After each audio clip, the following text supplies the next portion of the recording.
أعوذ بالله السميع العليم من الشيطان الرجيم بسم الله الرحمن الرحيم إنما ذلكم الشيطان يخوف أولياءه فلا تخافوهم وخافوني إن كنتم مؤمنين۔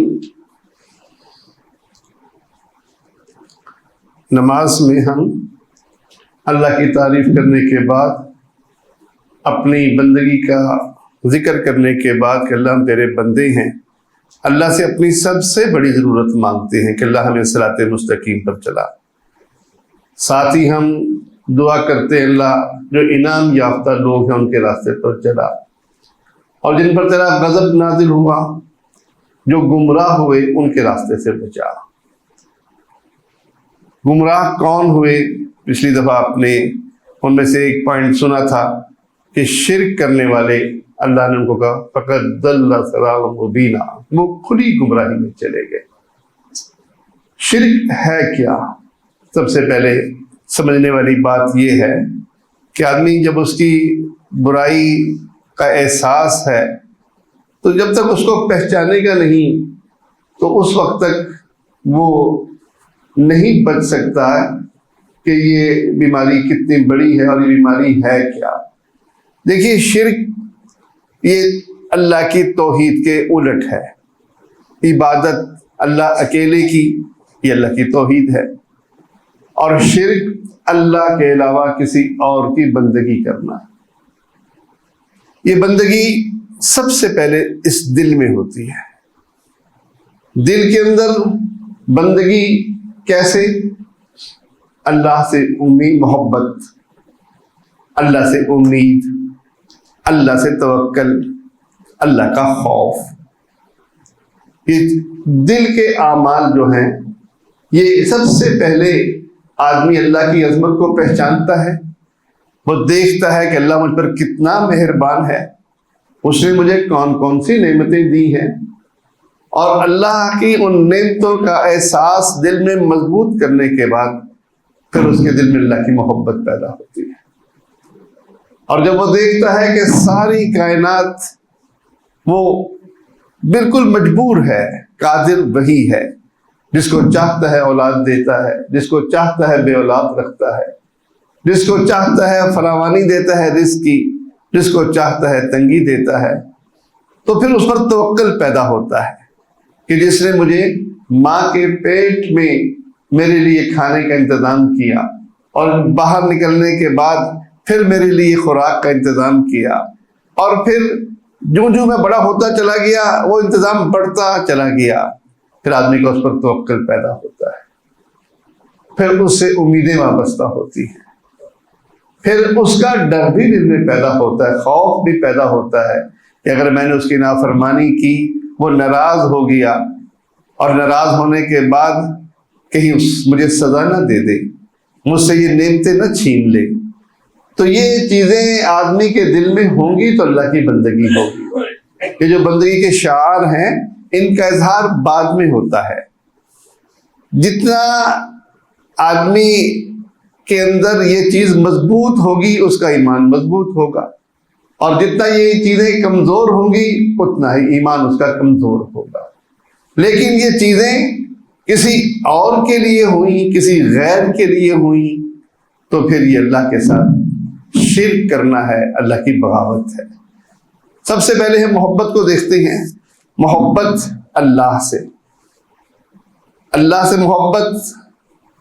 رسول اللہ صلی اللہ علیہ وسلم اللہ کے علاوہ دوسروں سے محبت بھی کرتے تھے۔ آپ کو حسن حسین سے بہت محبت تھی، آپ کو شہد پسند تھا، آپ کو میٹھی چیز پسند تھی۔ یہ بخاری اور مسلم کی روایت ہے، بخاری کی 5268 نمبر اور مسلم کی 1474 نمبر۔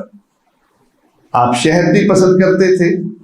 آپ صلی اللہ علیہ وسلم سے پوچھا گیا، یا رسول اللہ آپ کو سب سے زیادہ کون پسند ہے؟ آپ فرماتے ہیں عائشہ۔ صحابی پوچھتا ہے، یا رسول اللہ میں مردوں کی بات کر رہا ہوں، فرمایا عائشہ کا باپ ابو بکر۔ اب یہ چیزیں پسند ہیں آپ کو، محبت ہے آپ کو، ہمیں بھی بہت چیزیں محبت ہے. آدمی پیاسا ہے تو پانی سے بڑی محبت ہوتی ہے، بیمار ہو تو دوائی سے محبت ہوتی ہے، بعض کو جانور پالنے سے محبت ہوتی ہے، اس نے گھر میں کچھ بھی ہو بکری ضرور رکھنی ہے دودھ تازہ لینے کے لیے. کسی کو کبوتروں سے محبت ہوتی ہے، وہ کبوتر بھی رکھتے ہیں. اب یہ محبت جائز محبت ہے، یہ شرک کیوں نہیں ہے؟ کیونکہ یہ طبعی محبت ہے، یہ ایسی محبت ہے جو طبیعتوں کے اندر پیدا ہو گئی، صحابہ کے اندر موجود تھی. صحابی بلیاں پالتا تھا، آپ ان کا نام ہی ابو ہریرہ پڑ گیا. کسی صحابی کے پاس ایک چھوٹا سا پرندہ تھا، آپ صلی اللہ علیہ وسلم نے اس پرندے کا حال پوچھنا اس سے. تو یہ محبت صحابہ کے اندر بھی ہے، رسول اللہ صلی اللہ علیہ وسلم کے اندر بھی ہے. یہ طبعی محبت ہے اور یہ گناہ نہیں ہے. ظاہر گناہ کب ہوگا؟ جب وہ سور پالنا شروع کرتے کہ نہیں مجھے تو سور پالنے کا شوق ہے، اب یہ گناہ کی لسٹ میں چلا جائے گا. وہ کہتے ہیں مجھے گھوڑے پالنے کا شوق ہے، اب گھوڑے پالنے کے لیے وہ کئی اچھے قیمتی گھوڑے رکھتا ہے، کوئی حرج نہیں، شریعت منع نہیں کرتی. شریعت طبعی محبت کو منع نہیں کرتی. وہ کون سی محبت ہے جو شریعت منع کرتی ہے؟ وہ محبت عبودیت کی محبت ہے، بندگی کی محبت ہے، کہ آپ کسی کی محبت میں ذلت اٹھا کر آپ کو مزہ آئے. آپ سجدے کی حالت میں پڑے ہیں اور کہہ رہے ہیں سبحان ربی الاعلیٰ، میرا رب بڑا اعلیٰ ہے. کتنی ذلت کی حالت ہے، اور اتنا ہی اللہ سے قرب اس کا زیادہ ہو جائے گا. تو یہ ذلت اللہ کو پسند ہے، عاجزی اللہ کو پسند ہے. یہ عبودیت کی عاجزی ہے کہ آدمی عاجزی کرتا ہے، روتا ہے، گڑ گڑاتا ہے رات کے تنہائیوں میں اللہ کے سامنے، اللہ میری اس مصیبت کو ٹال دے، اللہ مجھے یہ دے دے، مجھے یہ دے دے. یہ عبودیت کی محبت ہے. ایسے ہی تعظیم حد سے بڑھ کر، آپ کھڑے ہیں سمیع اللہ لمن حمدہ، اٹینشن کھڑے ہیں، آپ کوئی حرکت نہیں کر رہے، کوئی داڑھی سے نہیں کھیل رہے، آپ کی پوری توجہ اس طرف ہے کہ اللہ کی میں حمد بیان کر رہا ہوں، حمدن کثیرن طیبن مبارکن فیہ. تو یہ اللہ کی حمد بیان ہو رہی ہے، یہ اللہ کے لیے تعظیم ہے. تو کمال عاجزی اور پھر ہر ایک کو ترجیح دینا، اللہ کے ساتھ اس محبت پر کسی اور کو ترجیح نہ دینا، کسی اور کی یہ عظمت اس کے دل میں نہ بیٹھی ہو اس حد تک کہ وہ عبودیت کی حد تک پہنچ جائے، وہ ذلت اور عاجزی اور تعظیم اور کمال عاجزی میں سکون محسوس کرے. وہ سجدے میں پڑھ کر اللہ کے سامنے عاجزی کرتے ہوئے اس کو مزہ آئے. یہ کسی اور کے لیے جائز نہیں ہے. دیکھیے اللہ نے سورۃ بقرہ کے اندر یہ آیت نمبر 165 ہے، گھر جا کر پڑھیے اور دیکھیے کہ اللہ تعالیٰ نے کیسے ذکر فرمایا. وَمِنَ النَّاسِ، لوگوں میں ایسے لوگ بھی ہیں، مَن يَتَّخِذُ مِن دُونِ اللَّهِ أَندَادًا، جنہوں نے اللہ کے علاوہ شریک بنائے ہوئے ہیں. اور وہ شریک کے ساتھ کرتے کیا ہیں؟ يُحِبُّونَهُمْ كَحُبِّ اللَّهِ، ان سے ایسی محبت کرتے ہیں جیسی محبت اللہ سے کرنی چاہیے. وَالَّذِينَ آمَنُوا أَشَدُّ حُبًّا لِلَّهِ، اور جو ایمان والے ہیں وہ شدید محبت اللہ سے کرتے. اب بلی پال لی، کبوتر پال لیے، ان کے آگے عاجزی نہیں ہے، ذلت نہیں ہے. یہ عزت، یہ ذلت، یہ عاجزی، یہ تعظیم خالصتاً اللہ کا حق ہے. اس لیے یہ چیزیں جائز ہونے کے ساتھ طبعی محبت میں شامل ہوں گی. اور جو محبت شرک بنے گی وہ ایسی ذلت کہ آدمی دربار پر جائے، بالکل اعتکاف کی حالت میں بیٹھ جائے، اپنے دل کو قبر والے سے جوڑ لے، اور قبر والے سے جوڑنے کے بعد پھر اپنے آپ کو وہاں ذلیل سمجھے، اس کے آگے روئے. یہ عبودیت کی محبت جو ہے خالصتاً اللہ کے لیے ہے. اللہ کے علاوہ کسی اور کے ساتھ کریں گے تو شرک ہو جائے گی. دیکھیں اللہ نے کیسے کہا کہ وہ شریک بناتے ہیں. کیسے بناتے ہیں؟ یحبونہم کحب اللہ، وہ ان کے ساتھ محبت کرتے ہیں جیسے محبت اللہ کے ساتھ کرنی چاہیے. اور جو ایمان والے ہیں وہ اشد حبا للہ، ان کی محبت اللہ کے لیے شدید ہوتی ہے۔ تو یہ محبت اپنے دلوں کو ٹٹول لیجئے، کیا اللہ کے لیے موجود ہے؟ اور کیا اللہ کے علاوہ کسی اور کے لیے تو موجود نہیں ہے؟ اچھا، یہ محبت کا پرکھنے کا اصول بھی اللہ نے بیان کیا۔ سورت آل عمران کی آیت نمبر 31 میں اللہ تعالیٰ اہل ایمان سے خطاب کرتا ہے، فرماتا ہے قُلْ إِن كُنتُمْ تُحِبُّونَ اللَّهَ، کہہ دو اگر تمہیں اللہ سے محبت ہے، فَاتَّبِعُونِي، تم میری پیروی کرو، میرے راستے پر چلو، تمہاری محبت کا اظہار میری پیروی سے ہوگا، پھر ہوگا کیا؟ یحببکم اللہ، اللہ بھی تم سے محبت کرے گا۔ تمہاری محبت یک طرفہ نہیں رہے گی، تم میرے حکموں پر چلو، کیونکہ میں اللہ کے پیغام تم تک پہنچاتا ہوں، اللہ کی بات تم تک پہنچاتا ہوں۔ اب یہ بات جب میں نے تمہیں پہنچائی اللہ کا پیغام، تو تم محبوب کی بات کو ناپسند کرو، محبوب کی بات کو قبول نہ کرو، تو یہ تو محبت کے منافی ہے۔ تو فرمایا کہ میری پیروی کرو، اللہ تم سے محبت کرے گا۔ تو محبت کے لیے پھر اللہ نے جو حکم دیا کہ رسول اللہ صلی اللہ علیہ وسلم سے محبت کی جائے، آپ صلی اللہ علیہ وسلم فرماتے ہیں، بخاری مسلم کی روایت ہے کہ تم میں سے کوئی شخص مومن نہیں ہو سکتا جب تک اس کے دل میں میری محبت اپنے والدین سے، اپنی اولاد سے، سارے جہان سے اور اپنی جان سے بڑھ کر نہ ہو جائے۔ تو یہ محبت کا آپ دیکھ لیجئے، جائزہ لے لیجئے۔ دیکھیے یہ چیزیں ساری دل کی چیزیں ہیں، یہ چیزیں دل سے متعلق ہیں، اس پر دوسرے پر فتویٰ نہیں لگتا کہ ہم دوسروں کی محبت کو پرکھنے لگ جائیں کہ وہ دیکھو جی وہ سست ہے، اعمال میں سست ہے، وہ داڑھی کٹواتا ہے، اسے محبت ہی نہیں ہے رسول سے۔ نہیں، ایسا نہیں ہے، یہ دل کا معاملہ ہے، اس کا اللہ کا معاملہ ہے۔ ہم صرف اس کو ڈرا سکتے ہیں، ہم اپنے دلوں کو چیک کریں، اپنے دلوں کے بارے میں غور کریں کہ ہمارے دل میں کتنی محبت ہے۔ یہ اپنے سوچنے کی چیز ہے، دوسروں کے لیے ہمارا دل وسیع ہونا چاہیے، کیونکہ اللہ کا اور اس کا معاملہ ہے۔ وہ گناہ بھی کرتا ہے تو ہو سکتا ہے وہ اللہ کے سامنے رو کر معافی مانگتا ہو، وہ گناہ ہمیں نظر آتا ہے لیکن معافی ہمیں نظر نہیں آتی کہ کیسے معافی مانگ رہا ہے۔ تو یہ اپنے پرکھنے کی چیز ہے۔ اور محبت کے بعد دوسری بڑی اہم چیز وہ توکل ہے کہ اللہ پر توکل کیا جائے۔ دیکھیے توکل ظاہر اسباب پر بھی ہوتا ہے۔ آدمی کو پیسوں کی ضرورت ہے، کسی امیر آدمی کے پاس جائے گا، اسے کہے گا کہ مجھے قرضہ چاہیے۔ نوکری لینی MNA MP کے پاس چلا جائے گا۔ یہ توکل اسباب سے منسلک ہے کہ اس کے ہاتھ میں اسباب ہیں، اس کے ہاتھ میں نوکریاں ہیں، وہ نوکریاں دلواتا ہے تو آدمی اس کے پاس جا کر کہہ سکتا ہے۔ ایک توکل ما فوق الاسباب ہے۔ بچہ ماں کے پیٹ میں ہے، کون رزق دیتا ہے؟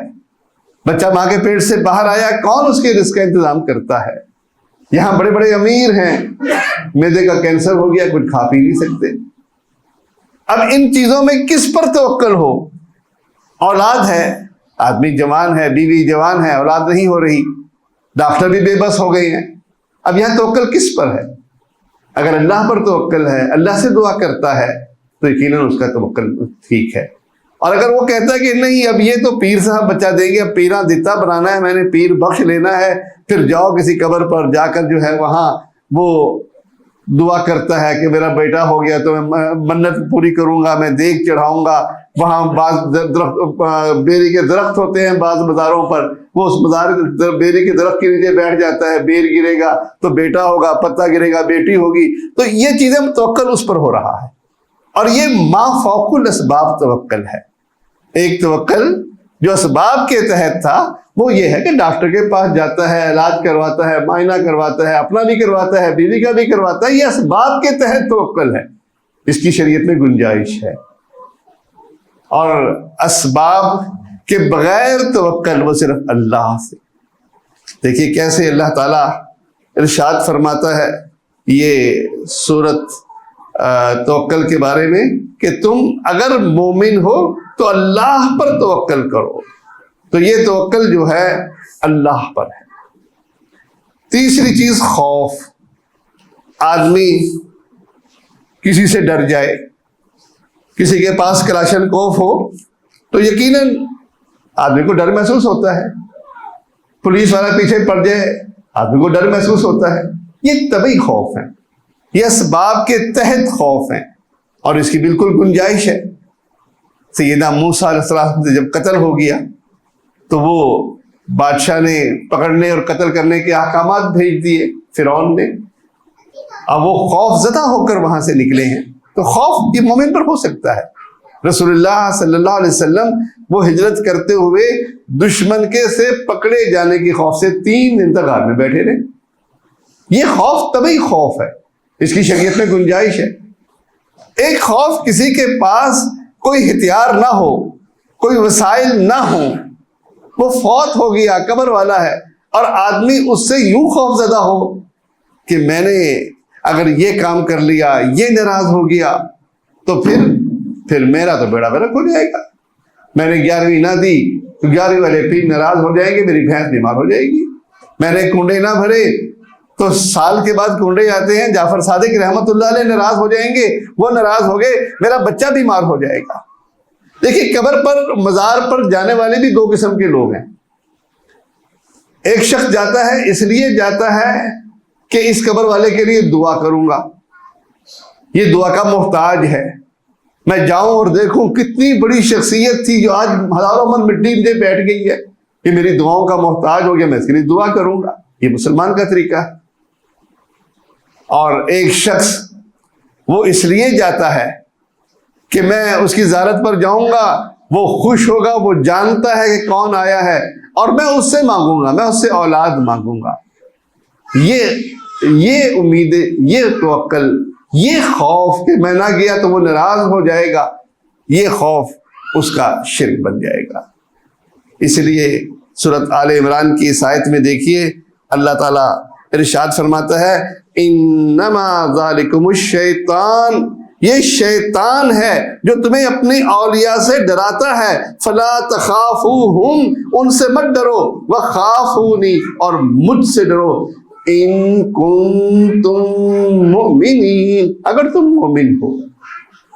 شیطان کے اولیاء سے مت ڈرو, مجھ سے ڈرو اگر تم مومن ہو. یعنی ایمان کے لیے اللہ نے شرط قرار دے دی کہ تمہارے دل میں اللہ کا خوف ہو, تم کسی اور کا ایسا خوف محسوس نہ کرو جو خوف شرک کی حد تک پہنچ جائے. تو یہ بھائیو, یہ چیزیں سمجھنے والی یہ ہیں کہ آدمی محبت کرے اللہ سے, ایسی محبت جیسی کہ محبت کرنے کا حق ہے, اور یہ طبعی محبت کے خلاف نہیں, طبعی محبت اس کے خلاف نہیں ہے. ایسے ہی خوف, اللہ سے ڈرے, توکل کرے, اللہ سے ایسا توکل کرے جیسے کہ رسول اللہ صلی اللہ علیہ وسلم فرماتے ہیں کہ اگر تم اللہ پر توکل کرو گے تو اللہ تمہیں ایسے رزق دے گا جیسے پرندوں کو رزق دیتا ہے. صبح بھوکے نکلتے ہیں اور شام کو پیٹ بھر کے گھر پہنچتے ہیں, یہ توکل اللہ کے ساتھ ہے. ایسے ہی خوف بھی اللہ اکیلے کا کہ وہ جو چاہے کر دے, اور کوئی مجھے نفع و نقصان دینے والا نہیں ہے. وسائل اختیار کرتے ہوئے بھی ذہن میں یہی ہونا چاہیے کہ میں یہ کام اس سے کروا رہا ہوں, اس کے پاس نوکری کے لیے جا رہا ہوں, حکم اللہ کا چلے گا. اللہ چاہے گا تو یہ شخص میرا کام کر دے گا, اور اگر اللہ نہیں چاہے گا تو کوئی نہ کوئی بہانہ اور کوشش کے باوجود وہ چیز مجھے نہیں ملے گی. یہ قادر نہیں ہے, قادر اللہ اکیلا. تو آدمی ان چیزوں کا جب خیال رکھتا ہے تو اس کے بعد پھر بات آتی ہے ظاہری اعمال کی. پھر وہ 3 عبادتیں, قولی, مالی, بدنی, یہ عبادتیں, یہ بھی خالص اللہ کے لیے ہے. قولی عبادت, اس سے استغاثہ کرنا, اس کے آگے ہاتھ پھیلا کر دعا کرنا کہ وہ اس کی مشکل کو آسان کر دے, یہ قولی عبادت ہے. یہ اللہ کے علاوہ کسی اور کے لیے جائز نہیں ہے. اگر کسی اور کو وہ ملجا اور ماوا سمجھتا ہے اور کسی اور کی وہ پناہ میں آتا ہے تو یہ شرک اکبر ہے. سورۃ جن کے اندر اللہ ذکر کرتے ہیں مشرکین مکہ کا کہ یہ جب کسی وادی میں جاتے ہیں وہاں یہ پناہ پکڑتے ہیں جنات کی, اور جنات کا اس بنا پر یہ سورۃ جن کے اندر